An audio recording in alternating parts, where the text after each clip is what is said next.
এটা বিবেকানন্দ ক্রীড়াচক্র এবছর ৫৮তম পুজো করছি আমরা।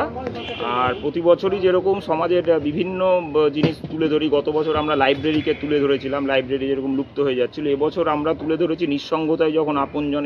এরকম বলতে গেলে সমাজের একটা ব্যাধি হয়ে দাঁড়িয়েছে যে ছেলেমেয়েরা যারা বড় হয়ে বাইরে কাজ করতে চলে যাচ্ছে, বাবা মাকে সময় দিতে পারছে না, বাবা মা একা পড়ে যাচ্ছে। এই জিনিসটা সমাজের একটা ব্যাধি হয়ে দাঁড়িয়েছে, এই জিনিসটাকে সমাজকে ওভারকাম করে আসতে হবে, এটাই আমরা এই বছর তুলে ধরতে চলেছি। থিমের নামটা কি ধরেছেন? থিমের নাম হচ্ছে নিঃসঙ্গতায় যখন আপন ঘর। কি কি থাকছে মণ্ডপে? মণ্ডপের মধ্যে জীবন দর্শনের যেটা আমরা নর্মাল জীবনে হয়ে থাকে, লেখাগুলো দেখলেই আপনারা বুঝতে পারবেন।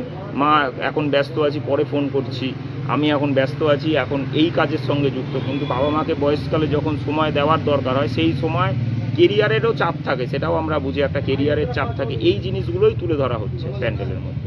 নানান রকম বিভিন্ন রকমের আইটেম আছে আমাদের, আইটেম দিয়ে একটা স্বর্গের সিঁড়ি করেছি আমরা, ওখানে দেখতে পাবেন। স্বর্গের সিঁড়ি দিয়ে অনেক কিছু দেখানো হয়েছে, পুরো জীবন দর্শনটাকে, এই বয়স্ককালের জীবন ইয়েটাকে তুলে ধরার চেষ্টা করা হয়েছে। প্যান্ডেল কে করছেন এবার? আমাদের প্যান্ডেল করেছে আইডিয়াস বাই সুদীপ্ত চৌধুরী। প্রতিমা আমাদের মিন্টু দাস।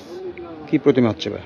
আমাদের বাংলা সাজের সাবেকি। আমাদের বিভিন্ন রকম বস্ত্র বিতরণ থাকে, খাওয়া দাওয়ানোর একটা বিষয় থাকে, অষ্টমীর দিন নবমীর দিন ছোট করে একটা আয়োজন করে খাওয়ানোর বিষয় থাকে কিছুটা, এই ব্যাপারগুলো থাকে। দর্শনার্থীদের জন্য বিশেষ কিছু নজরদারি প্রতিযোগিতামূলক কিছু থাকে, কুইজ কন্টেস্টের মতন প্রতি বছরই করা হয়।